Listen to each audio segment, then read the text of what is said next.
Thanks to everyone for joining us for this final session of our third annual Mid-Atlantic Ocean Forum. The 2021 Ocean Forum was designed to share lessons learned and to look to the future for new information to help us conserve and manage our ocean resources under multiple demands for their use. I think this has been an amazing 4 days with so many wonderful presentations and engagement opportunities and so many great speakers that we had. So, I think it was a huge success, and I hope everyone shares with me in that feeling. I started by saying that we went a little big with this forum and that we should be ambitious in the things that we try to accomplish. And I think what we heard speaks to that need to continue in that regard. So now we're turning over to our closing panel to go over kind of all the things that we've heard over these 4 days. So our panel participants agreed to attend the whole forum or as much as they could and to give us their takeaway ideas and thoughts on the future. Well, some of them had no choice because they are part of Marco, but we did want to make sure that we provide an opportunity here from our partners on their takeaways and their perspectives. So we kind of built that panel around this. So first, I just want to introduce our whole panel so everyone that's here with us can join in and turn on their camera with us and mic, and we'll get started. So first up, we have, I'll just go down the list. We have Mike Snyder, who's from the Ocean and Great Lakes Program Manager, New York State Department of State. Thanks, Mike. We have Mike Jones, who's Environmental Requirements and Range Sustainment Branch Head for the U.S. Fleet Forces Command. Hi, Mike. So we got 2 mics. I'm gonna have to make some kind of distinctions here. It's always great to have everyone. So next up, we have Dr. Ruth Perry, who's the Business Environment Advisor for Shell Renewables and Energy Solutions. Noah Chesnin, from the Associate Director from New York Seascape Program, the Wildlife Conservation Society's New York Aquarium. Chris Olive, Executive Director of Special Initiative on Offshore Wind. Hey, Chris. And finally, Dr. Lindy Heist-Dutton is Executive Director of Responsible Offshore Science Alliance. So thanks all of you for joining us. I think it's been a great forum. I know some of you have been directly part of that, giving us great presentations on a lot of the issues that we've been dealing with. What we're going to do is just take the opportunity to go through. We'll hear from each of you kind of in the order that we went. Everyone will have about 5 minutes to respond. So we posed just 2 questions, really. We just want to hear from you on, what have you heard during the forum, and what are your takeaways from all that? But also, what are your perspectives on where Marco's efforts should focus moving forward? So with that, I think I'll just start first, and we'll start with Mike Snyder. I'll turn it over to you, and we can start going. Great, thanks, Kevin. Just to make sure everyone can hear me, right? Perfect. Great, thank you. Well, it's been a fantastic few days, and I have to say, even though I've been involved from the beginning and really working to get the forum set up, it still exceeded my expectations. So I just wanted to start by saying thank you. Thank you to everybody in attendance, and thank you to our panelists. The panelists joining me on the closing plenary. I think it's really just a testament to our resiliency that for the 2nd year in a row, we're remote, and yet we still have great attendance, great discussion, and I'm learning a tremendous amount. So first of all, thank you. I want to highlight 2 things that have continued to resonate for me over the last few days, and I think they really relate to some hopeful signs I see for the future.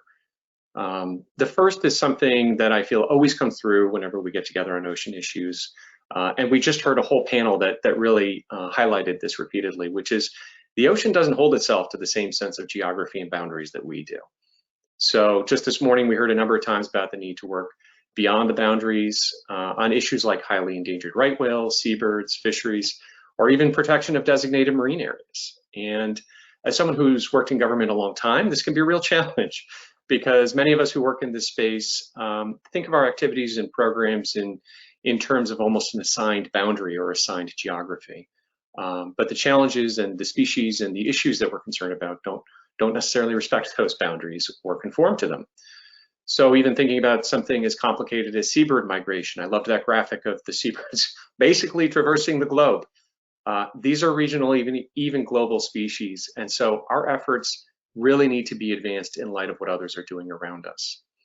Also, the nature of the issues we face, the technologies we use, they're changing. So when we think about trying to institutionalize an adaptive management approach to evolving challenges in a constantly expanding geography, it can be really difficult to wrap our minds around. But again, I think there's real reasons for optimism when we hear about what our partners are doing.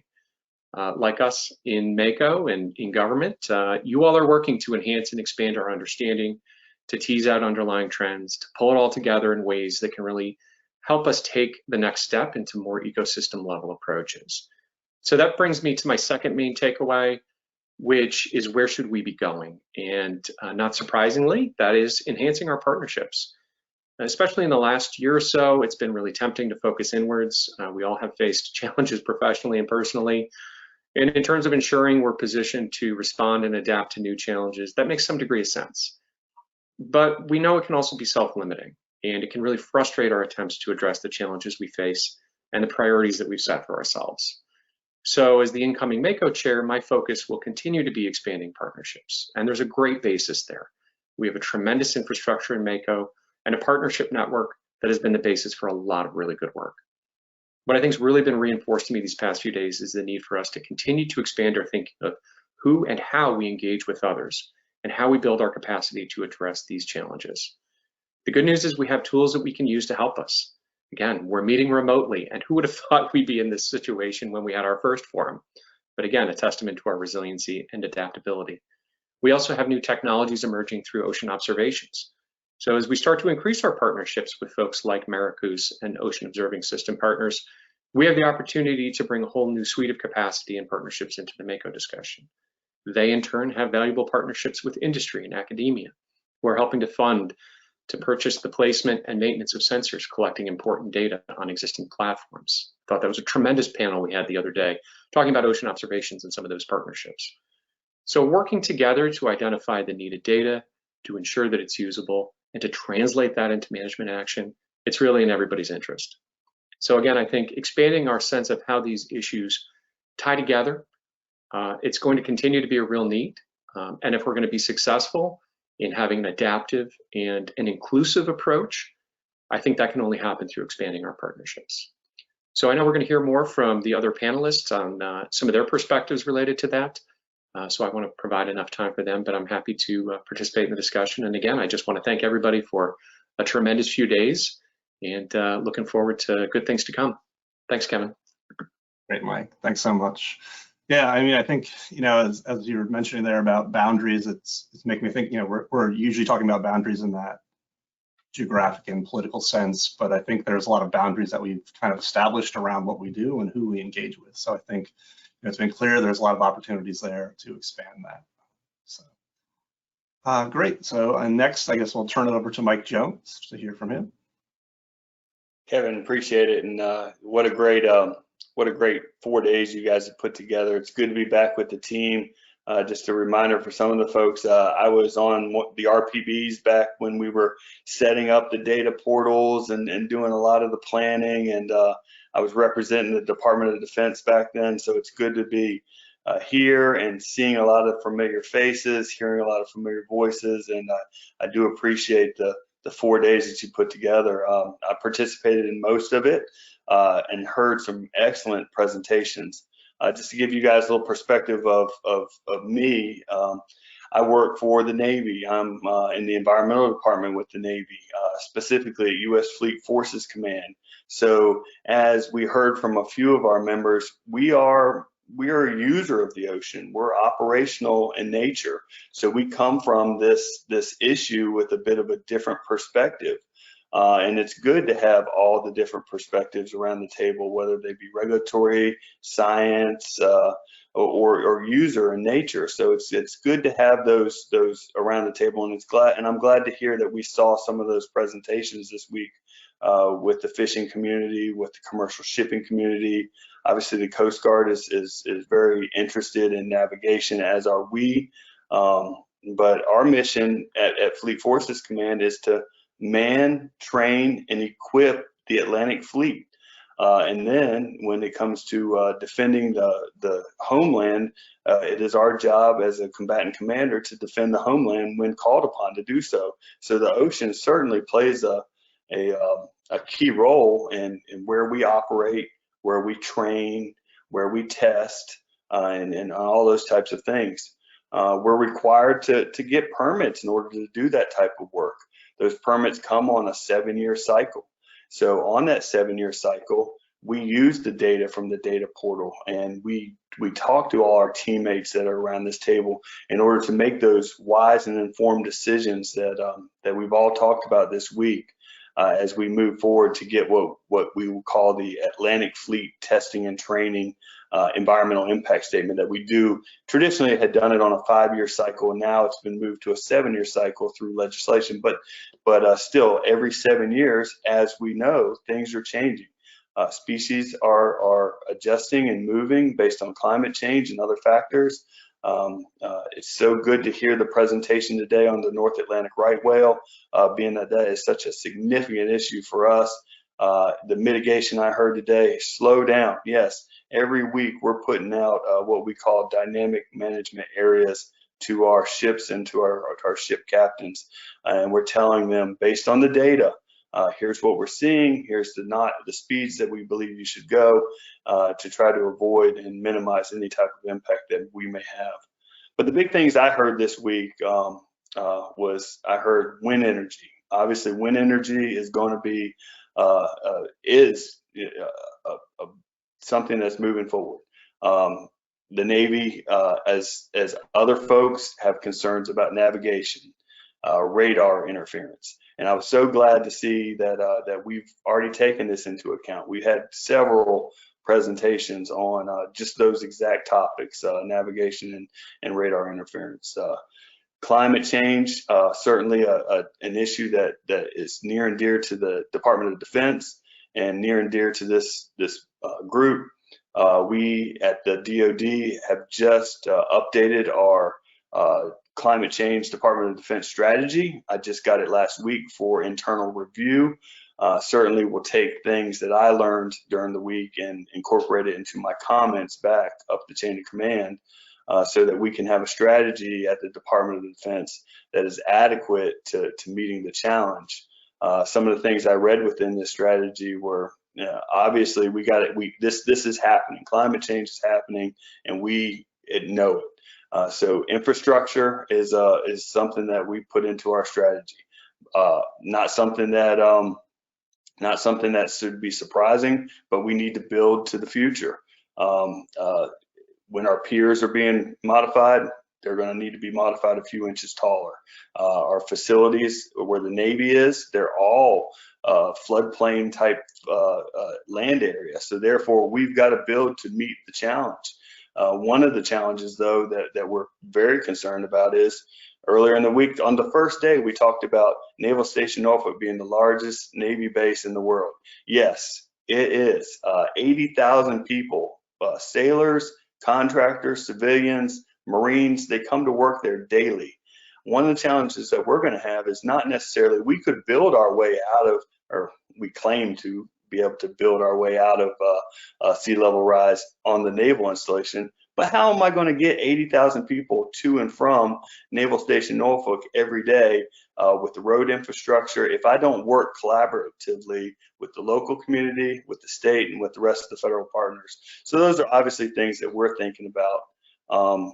Environmental justice is one of the other things that I heard quite a bit about this week, and I'm glad to see that was on there. I participated in another call separate to this yesterday because of the Environmental Justice for All Act that's been introduced into Congress, and the DoD is certainly interested in that, and we are taking our environmental justice policy and dusting that off and figuring out where we can make significant improvements with that policy. So I know I've gone on for a little bit here, Kevin, but certainly just wanted to get my perspective out there as a DoD member and a user of the ocean, and I appreciate all the people on this panel and the folks that have participated this week, and certainly happy to answer any questions that may come from and give you a perspective of a user in the ocean. So back to you, Kevin. Great, thanks so much, Mike. Yeah, I mean, it's pretty clear that DoD is a critical user of this space, and it's really good to have you back with us. You know, DoD's been involved, but it's good to see you personally. So it's nice to have you here, and I think hopefully this is the kind of things that help DoD, et cetera, to be more included with all these different folks and perspectives. You know, there's how we can enable that engagement and collaboration, I think, is really critical to the region and you know, everything all of our individual agencies do. So it's good to have you guys here. So next up, I'll turn it over to Ruth. Great. Can you hear me? Yes, perfect. Perfect. I'm on my phone today, so I'm sorry if there's a little background noise. But I want to say thank you again to Mako and Marco, not only for putting together this great 3 and 4 days of talks and bringing together the different groups that we have here, but also everybody that participated in the sessions that I listened into, but allowing for a Texan to come in to work in the Mid-Atlantic. So a few of you know me, but not everybody. I work with Shell, representing the energy side, and really spent the week focused on listening to opportunities for collaboration and partnership. That's a big part of how we do our business, especially in how we operate in the oceans. And I think it's no surprise, as you heard Mike talk about just a second ago, that the oceanscape is changing, whether that's climate, whether that's offshore wind, which has been a big topic for this week, whether it's seeing shifts in the blue economy, including the growth of the blue economy. There's so much happening in our oceans. And there's such a reliability that we need on collaboration partnerships to coexist, but to coexist responsibly, and so that we can have not only sustainable resource management, but also that we can have the economic growth that's so critical to the Mid-Atlantic.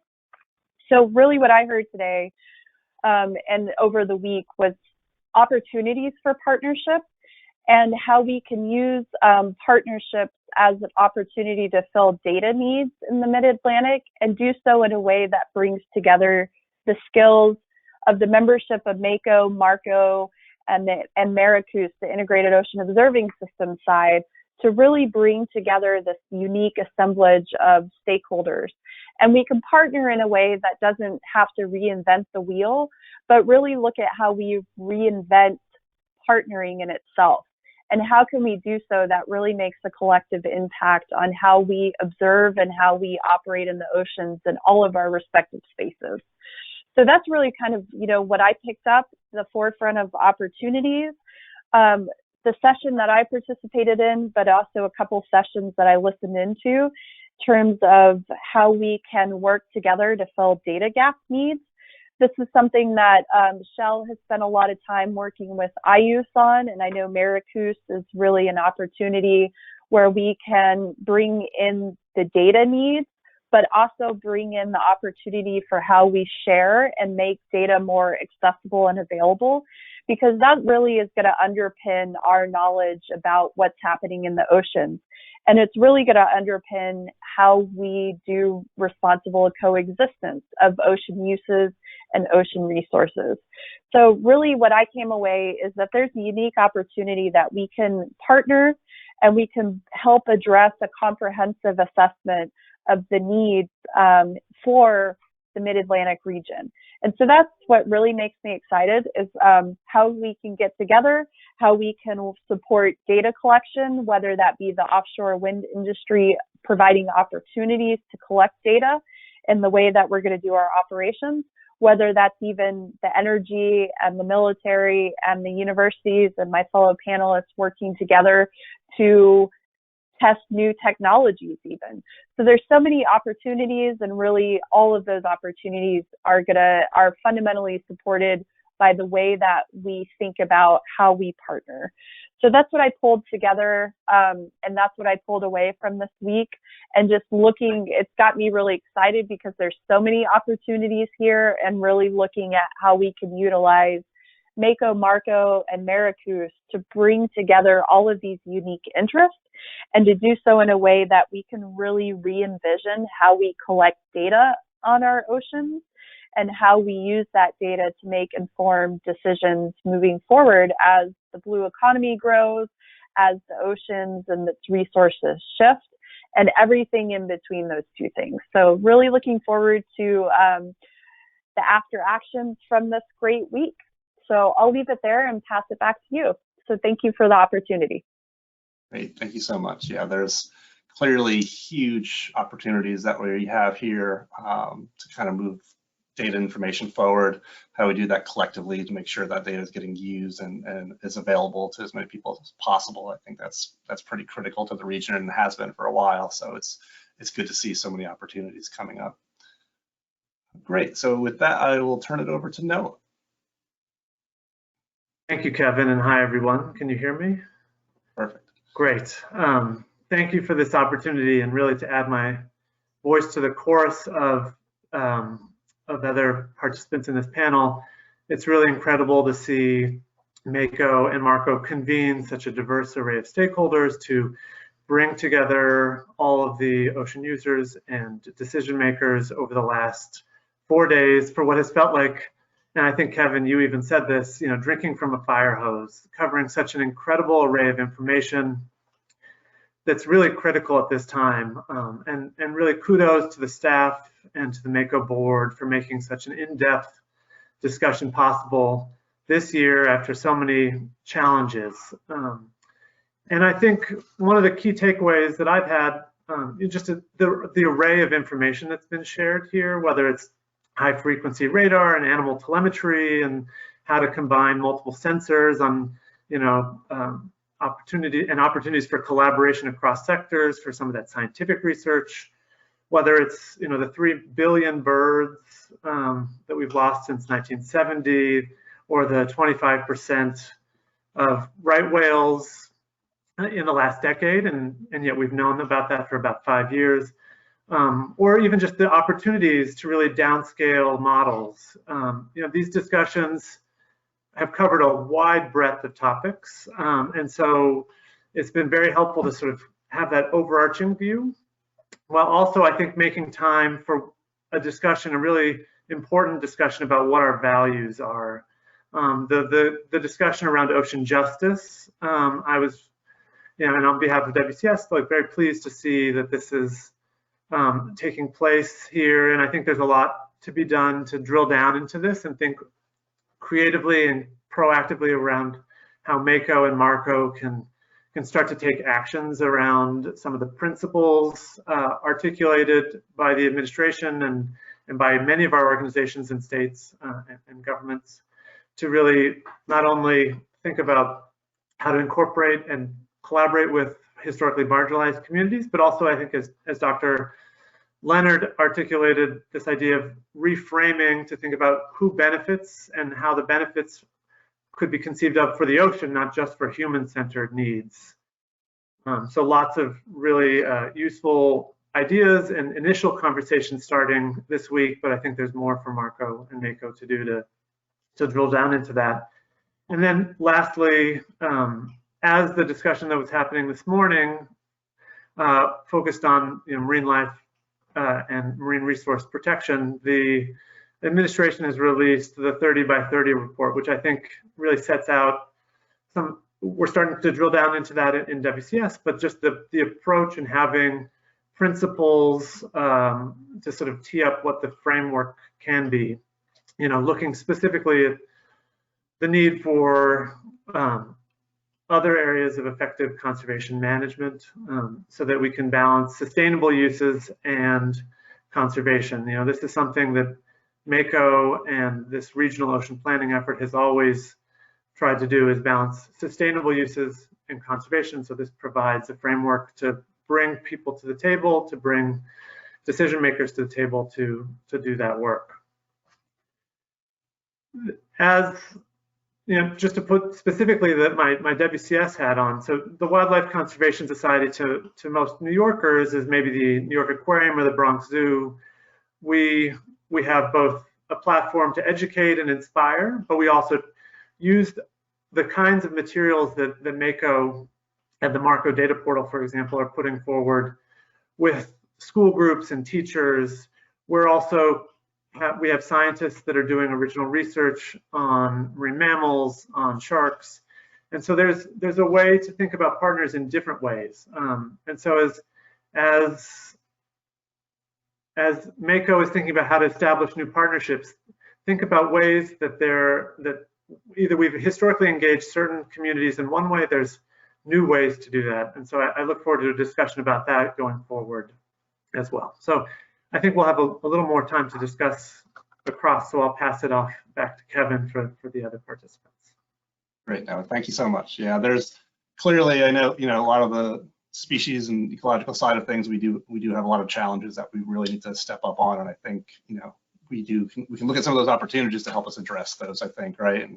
And so there are, as you said, and I think we talked a little bit about earlier, is those partnerships are going to be critical. That how do we think beyond kind of where we are already and ensuring that we're hearing from more folks. So look forward to it. With that, I will turn to Chris. And it's really good to see you. Hi, Kevin. Thanks so much for inviting me today. And really, it's just so heartening to see the as I think Mike Jones said earlier, to really see this collection of historic knowledge and excitement kind of coming back together after a scary kind of 4 years that we had, and knowing that we stayed together as a community who is really passionate and concerned about ocean users and ocean planning. And it's just great to see that the relationships that were formed in Marco originally are holding strong, and Darlene and Tony and Mike Snyder and Kevin and all of you. So just thanks for all the great work you continue to do, and thanks for these days. I learned a lot. I learned a lot about what I don't know. In fact, it was a slightly intimidating couple days for me on the technical side. But one thing that I was reminded, since, when we look at these things, we are generally looking through our lens, and my lens for the past 15 years has been offshore wind professionally. It's kind of the only thing I've done. So I was thinking about offshore wind kind of this entire time. And I read a quote recently that really struck a chord for me. And it's from Victor Hugo, and he said, "Nothing is as powerful as an idea whose time has come." And, we've been talking about offshore wind in the US for decades now. It has been developed at industrial scales for decades in other countries.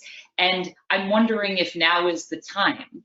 We know about the administration formally for the first time having a national target of developing 30 gigawatts by the year 2030 of offshore wind. And while ostensibly I'm very excited about that, I recognize that can be incredibly off-putting for a tremendous amount of people and users in the ocean already. And so what that really highlighted for me is thinking about what our national priorities are and how our ocean uses actually reflect those national priorities.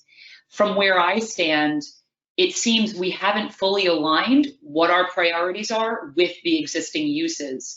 And I'm thinking about how, as we move forward, especially in an ocean planning context, how can we get there? One thread I heard in nearly every presentation that I heard this week was climate change.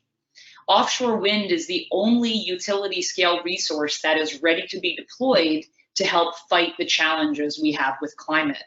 And so to the extent that we can have offshore wind happen in concert with existing ocean users and figuring out the ways that they can work together, I think all of us here recognize the importance of climate and having offshore wind help address some of those potential threats. And so, at the Special Initiative on Offshore Wind, and if you're not familiar who we are, we're an independent project who really thinks about offshore wind as a strategic tool to help address some of the pressing energy and economic threats in the US.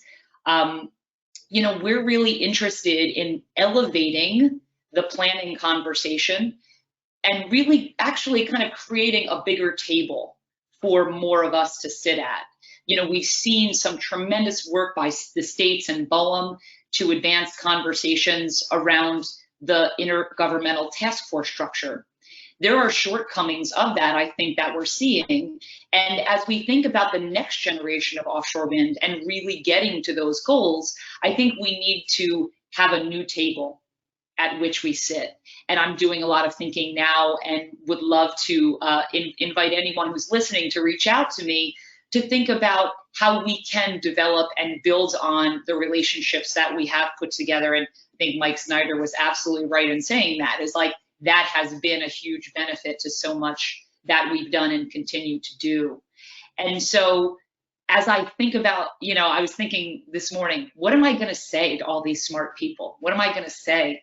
And I thought about that quote again, and it says that nothing is as powerful as an idea whose time has come. I had been thinking about that with respect to offshore wind, but then I thought, no, it's ocean planning.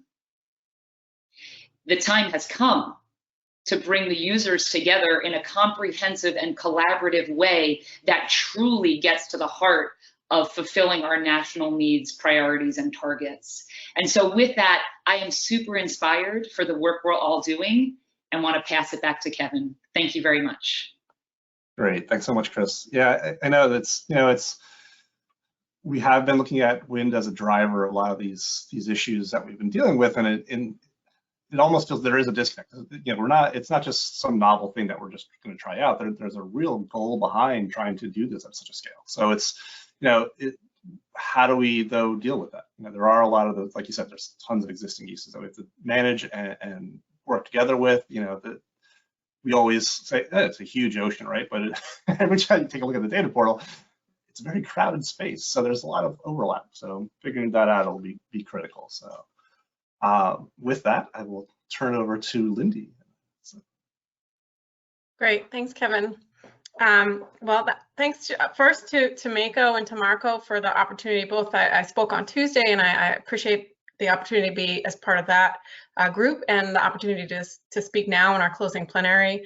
I have the benefit of going last and hearing all the great things that my partners in this panel have said. It's been a really great meeting. I've really appreciated being able to listen.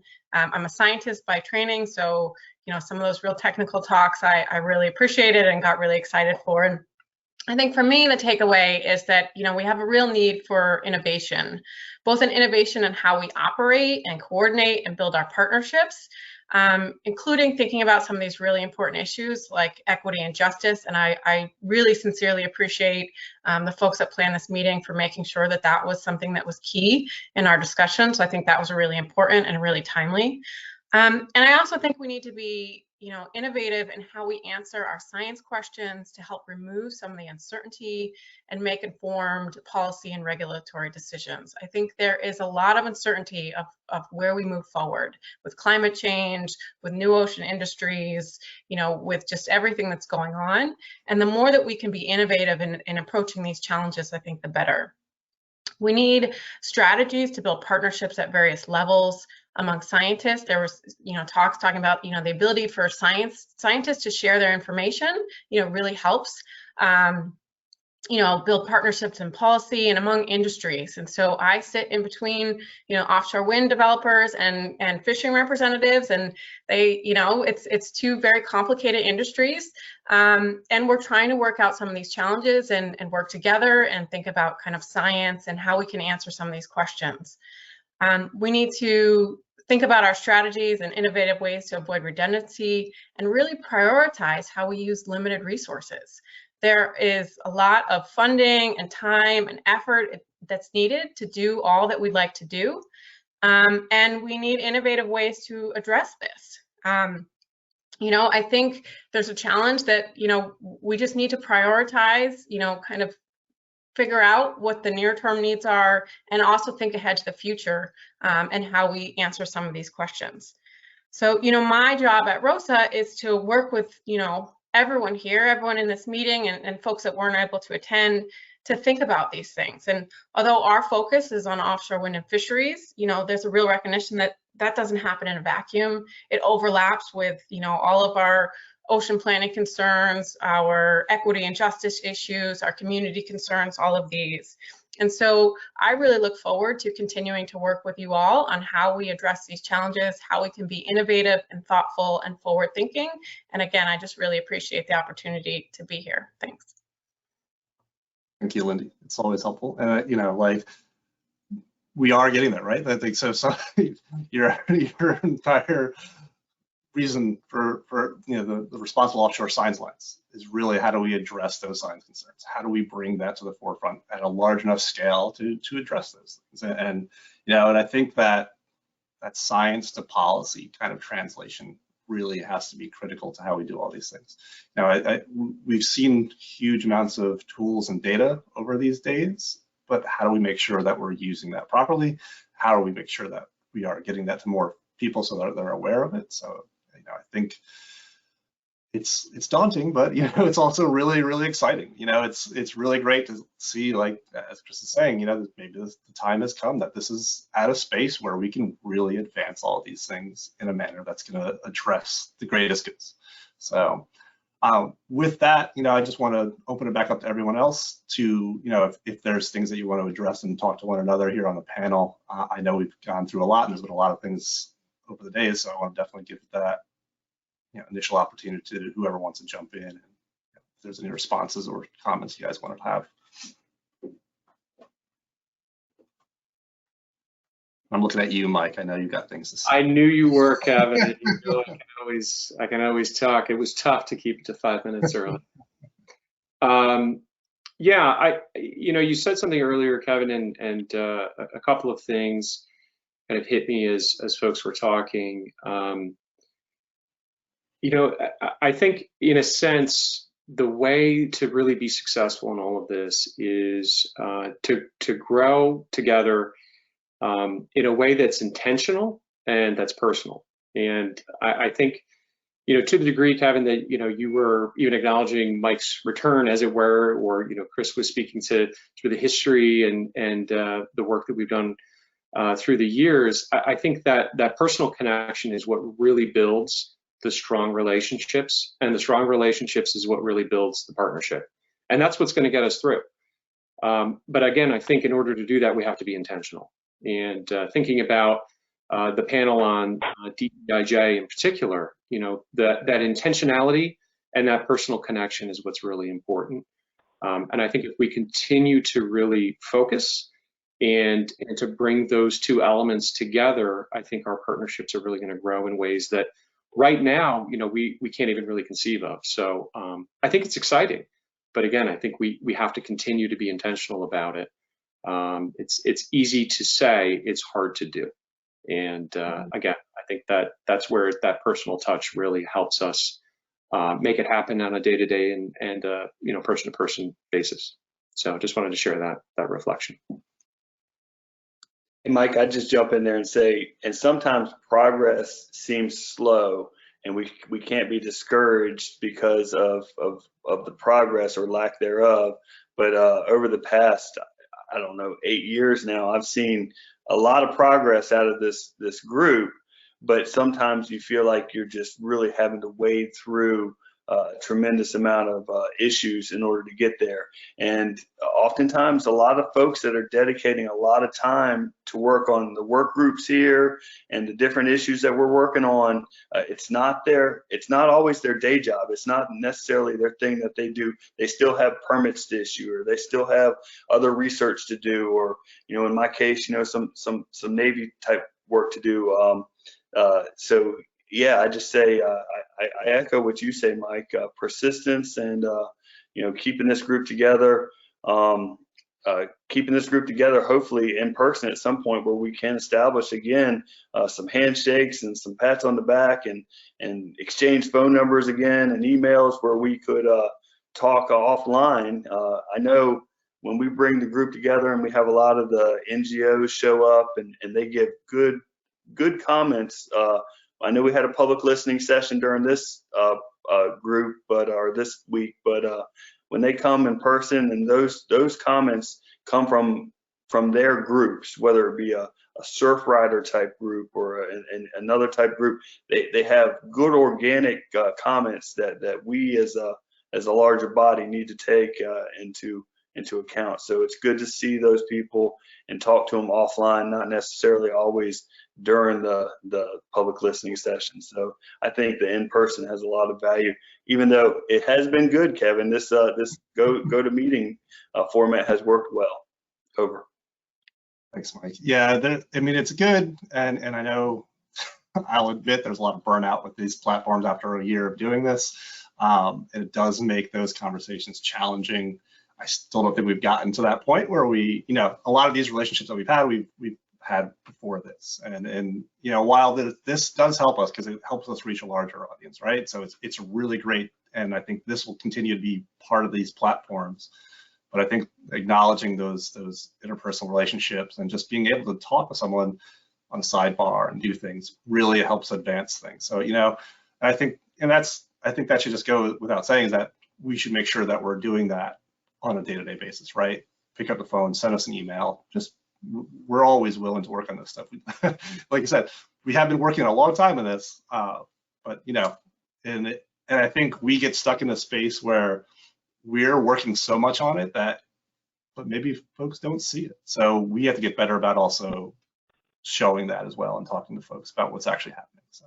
Yeah, and maybe Kevin, to build on that and what the two mics have said, I think having this virtual platform has been great, and I agree it's been able to draw people in, and you've really had an in-depth discussion over 4 days, something that maybe we wouldn't have been able to do in Monmouth in such a shorter amount of time. But we could also in the future either do drill downs into like some of these topics in a day-long format, or do evening or other daytime sort of windows when it might be more accessible to either other user groups or different communities that you're really looking to engage.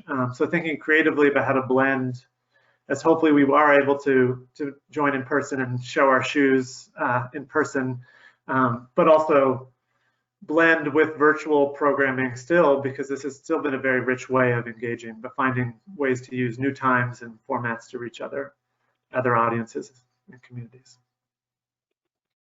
So yeah, definitely. And I'll be honest, I'm wearing flip-flops right now. So which is pretty much all the time. I don't know if I'd ever take them off. So but I think I'm gonna miss those days.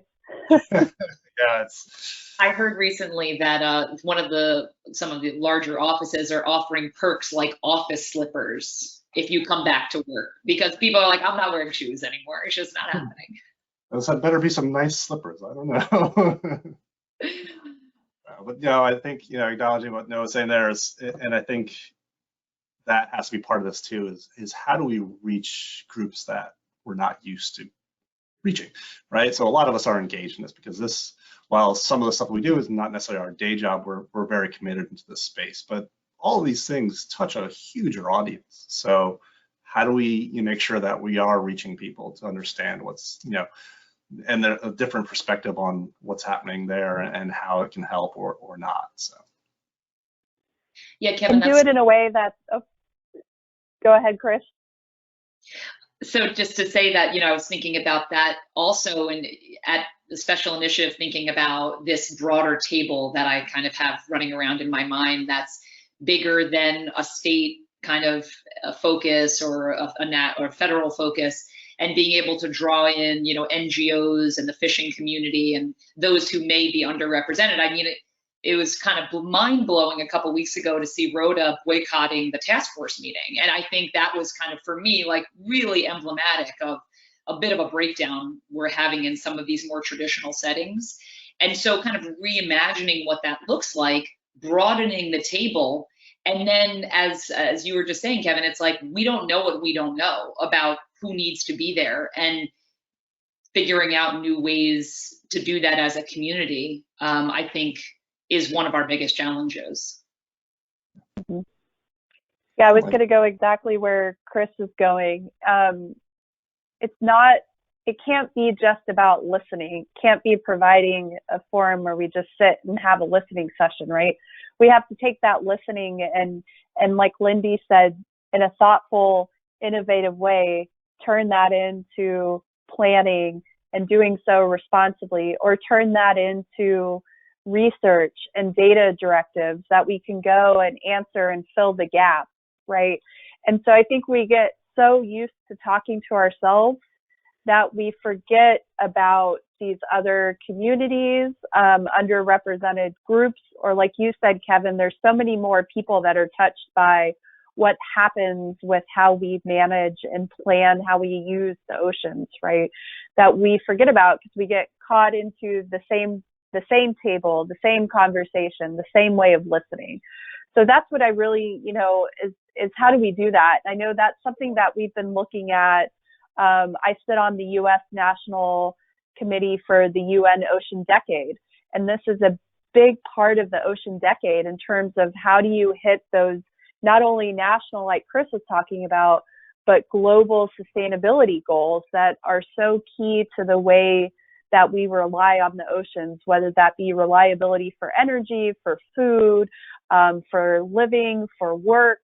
And so really, it's not a challenge that's just limited to the conversations we're having here, but it's a challenge that goes much more broad. And so I think it's groups like these, it's sessions like this, where we bring the minds together to try to, make a crack, make a dent in that, and then really figure out how to amplify that across larger scales.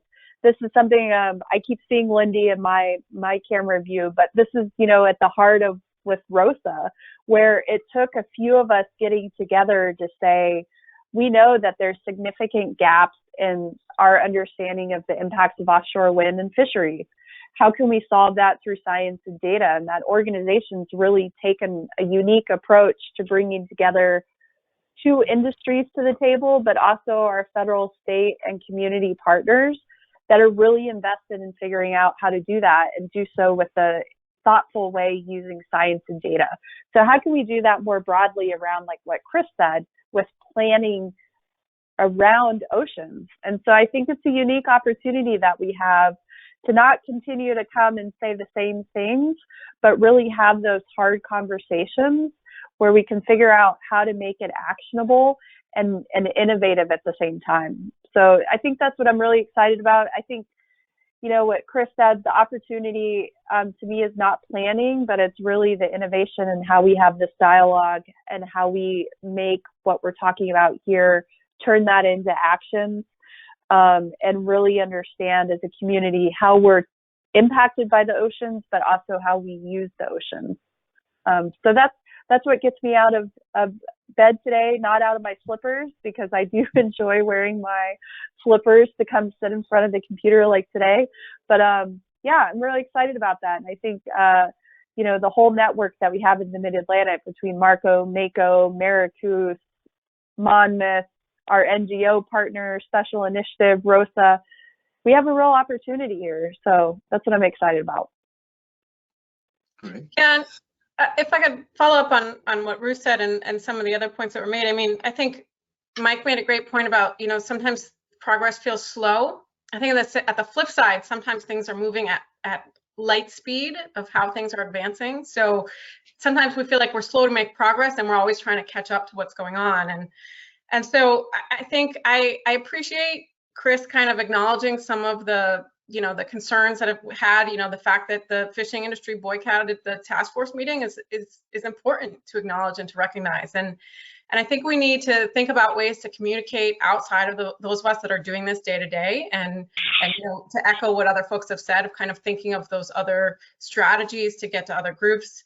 I hear from fishermen that they're really discouraged right now, that they feel like they aren't being heard, that they feel like they aren't true partners, that they're just another person that's getting talked to, and that what they're saying just kind of is screaming into the void. And so I think with issues like that, I think with the equity and justice issues, kind of thinking about innovative ways to really fundamentally change how we're doing things and how we're operating, to make sure that we're building these partnerships the right way, and that we're building trust among each other, that we really mean that we're working as partners and we're trying to tackle these challenges. And whether it's offshore wind, whether it's issues with wildlife and the real concerns about right whales, whether it's, what have you, the maritime and commerce issues, just ways to really think about you know, to Chris's point of kind of changing the seats in the table, I think that's a great one. And there's a real opportunity there to fundamentally think about what that might mean. Yeah, Well, maybe Lindy, to build on, oh, I'm sorry, Chris, go ahead. Oh, thanks. I think it's interesting to think about, being an offshore wind proponent. I guess I'll say that I'll either take credit or blame for being the instigator of so much of the ocean planning conversation over the past decade. For the first time, we're thinking about putting hundreds and thousands of fixed structures in the ocean, right? And that's just not what the ocean has meant. It's a very mobile environment. And so I feel like offshore wind was kind of the kick in the pants that we needed as a nation to say, we better do some planning here if we're going to put these structures in the ocean. But on the flip side, I also feel like what's happened is, and this goes back to the idea that if offshore wind is an accepted national priority, are we just thinking about offshore wind in the areas where nothing else is already happening? And is that really the way to think about comprehensive planning? Just kind of stacking things on top of each other, or kind of using the margins where nothing is happening already? Can we rethink where the existing use in ocean uses are happening? And I don't mean to sound like a heretic here, but can DoD do things in other places? Just because you've always done them there, could they go somewhere else? We see all kinds of management tools and opportunities for the ocean, and especially as dynamic as they are, as we learned in some of the presentations today. So I think it's really kind of getting to, okay, let's not just look at a map and see where nothing's happening and put offshore wind there, but in a more comprehensive and fundamental way, how are we thinking about where ocean uses are and where they're moving to?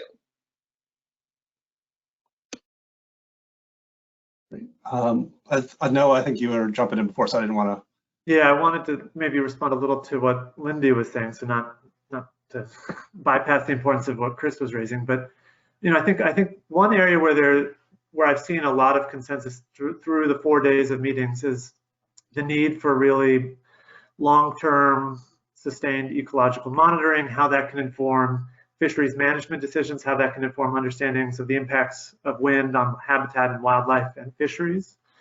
And I think there's a really unique opportunity that we have here in our region, even state by state. And I know in New York, the governor and DOS and others and NYSERDA have really advanced looking at how the jobs tied to the manufacturing and construction, even some of the sort of installation pieces are going to be flowing to communities that are historically maybe underserved or historically marginalized. I think there's an opportunity to also think about the types of careers that we can build around STEM ecological monitoring, link those to coastal and impacted communities, think about even new partners beyond what might be historically the partners with ocean jobs, but formerly incarcerated youth or other communities that are looking for jobs in this new and burgeoning field, and tie those to the ecological health as well,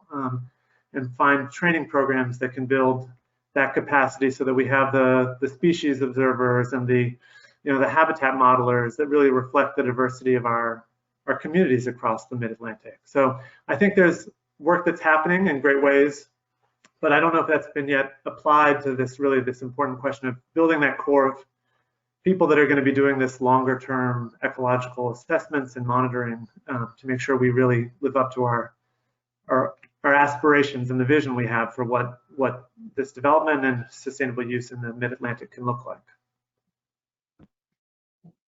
Thanks. Yeah, I was going to say, as an avowed science data mapping geek, we have to also approach people on the emotional side of all these things, correct? We can provide all the data in the world, but if we're not hearing what people are saying about things, it's not going to help. And I think this also goes to reaching, future youth and engaging with other people, making those connections. I'm sure everyone on this panel has some connection to the ocean and coasts that they remember from being a kid and access to things that may help drive where they are now. So, opportunities, how do we increase those opportunities? How do we engage in ways that you can take STEM and show people this other side of it, where it is part of that emotional connection to things and how we do things and address things. So I think we can examine some of those opportunities, but also just, when we do talk about things, like if a fisheries group doesn't feel like they're being heard, and that's, I'm not trying to say that an emotional response to something is a negative thing. It's just as powerful as anything else we're worried about. So that needs to be addressed, I think, as well, and how we engage with communities. So. I think that's a great point, Kevin. And, I think for many of us, who've been part of the conversations the last few days, we're kind of trained as scientists or as, managers to have an intellectual curiosity and to become experts, and that's sort of where we're comfortable, is being the expert in something. And it's not to diminish that expertise. It's just to say that there's another aspect of this relationship building, which is an emotional honesty that has to be married to that intellectual curiosity that says, what, this is ultimately, back to that word I used earlier, it's personal for all of us. And I think if we don't acknowledge that, and if we just focus on kind of the technical or the scientific or the, who's where or what's what, I think we ultimately miss some of the deeper value and deeper success that we can really have. And I think that's where the real kind of ultimate success and triumph of these types of efforts come from, is marrying both of those things and saying that we're all really at this table, whether we have a voice at it or not. And we're all really going to be recipients of the outcome, whether we're able to influence it or not. So I just, continue to encourage all of us to keep that sort of honesty and not to be afraid to ask questions and to say, I'm not sure who to talk to about this. I know where to go to find geographic data. I go to the Marco portal because I have to give a plug for that. But I don't know where to go to ask on how to include, other communities or people who have a different expertise or people who have a different perspective. So again, I just encourage us all to have that honesty with ourselves. And I would just say, Chris, if you find that place off of New York where nobody is, please tell me, because we've been looking for over a decade and we can't find it. We've come darn close, but it seems, and with things changing, it's sort of an elusive goal to think that there is a place that exists that sort of is at the margins. And who knows, we'll find a new partner there when we finally find that place. Couldn't say it any better, Mike. Yeah, thanks, Mike. I don't want to cut things off, but I know we're running out of time here. So, I'll open it up if there's anyone has any last things to say. I think Mike helps us always close out on a great note on things, but I definitely want to make sure that others have an opportunity here. So, all right, well, hearing none, thank you all so much. I think this has been great. I really enjoy this conversation that we're having, and I look forward to continuing it. And I hope we can continue to have that with all the folks that are listening in with us and communities that we haven't yet engaged with. So, and I just want to make sure that I thank everyone that's been listening in for these past 4 days. I think it's been a great forum. We obviously recognize the oceans are as a shared space and a public trust. And so, we've just been talking about all these challenges and opportunities we have and how do we address those. So I just want to, again, close out on just thanking everyone that's made this possible. I mean, the presentations, the folks that have joined us on this panel and all the other panels, the public that has participated in those few engagement opportunities that we have as part of all these things. It's been amazing. So I'm super happy with this. And I just wanted to thank everyone for attending. I think it's clear that whether or not you are connected to the coast and ocean. So, making sure that we're engaging with all those people is going to be really important.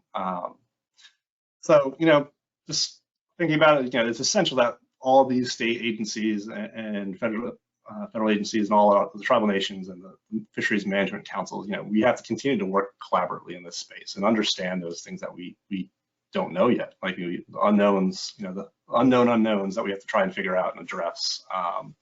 But that involves engaging with everyone. So next steps that we have, so we're going to take follow-up from this forum. There's obviously been a lot of information.